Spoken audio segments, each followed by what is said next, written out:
Elle a été extrêmement forte aussitôt l'arrivée au pouvoir de Chavez, à tel point qu'elle a tenté un coup d'État en 2002.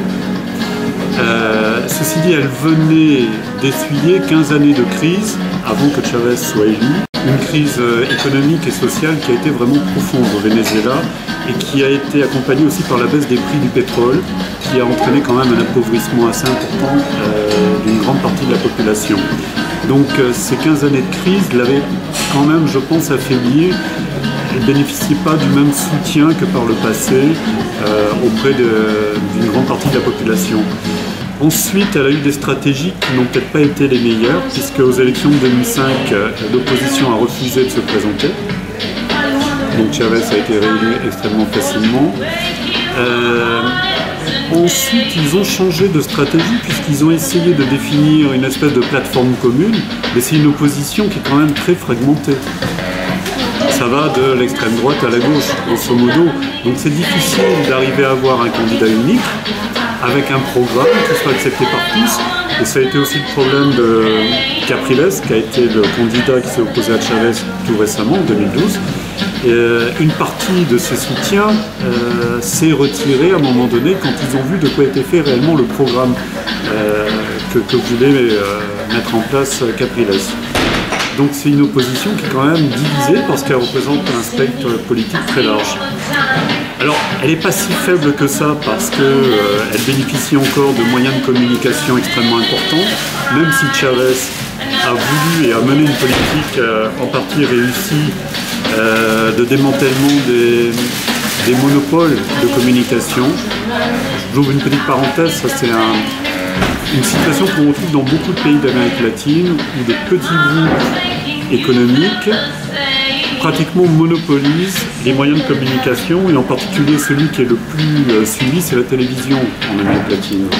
Surtout dans des pays comme le Venezuela, le Mexique, la Colombie.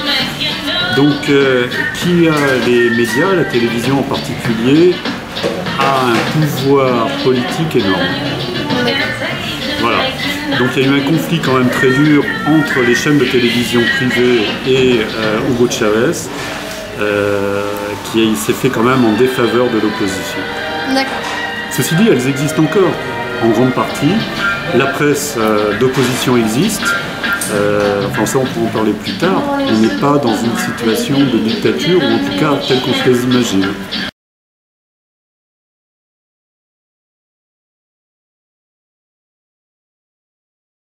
Oui, c'est vrai que le Venezuela exporte une grande partie de sa production pétrolière vers les États-Unis, a même des activités implantées aux États-Unis. En même temps, il pourrait vendre son pétrole, et il vend d'ailleurs son pétrole à d'autres pays acheteurs, et il développe actuellement ses relations avec la Chine. Peut-être pour rappeler que le Venezuela, aujourd'hui, apparaît comme le pays détenant les plus importantes réserves de pétrole au monde, devant l'Arabie Saoudite, ce qui n'est pas rien. Donc c'est un fournisseur stratégique pour les États-Unis, en particulier pour s'émanciper ou diminuer le risque d'approvisionnement dans la région du Proche-Orient, qui est quand même une région très agitée. En même temps, le Venezuela essaie de s'émanciper de ce débouché pour son pétrole en développant des relations avec la Chine, qui est devenue un des clients majeurs du pétrole au plan mondial. Alors cette relation, je pense que les États-Unis ne peuvent pas se permettre trop longtemps de voir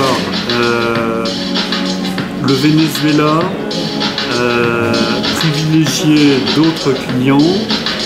Pourquoi? Parce que le Venezuela produit du pétrole à un coût relativement bas, des qualités de pétrole qui intéressent les États-Unis, et en plus il est relativement proche.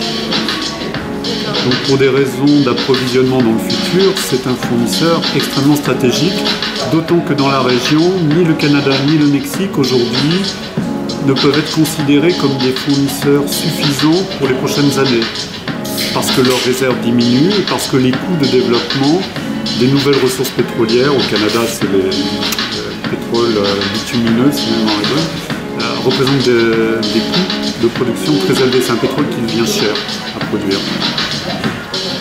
Voilà ce qu'on peut en dire.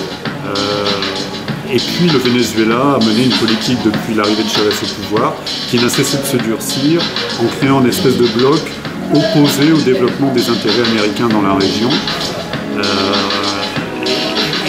La grande puissance de la région, le Brésil, s'est en partie appuyé sur eux pour éloigner l'influence des États-Unis. Voilà. Et ensuite, eh bien, les États-Unis, hormis le Pérou et le Chili, les États-Unis ont quand même perdu pas mal de terrain dans la région. Ce qui est un problème pour l'avenir et ce qui explique aussi quand même cette espèce d'antagonisme des États-Unis permanent contre le gouvernement de Chavez.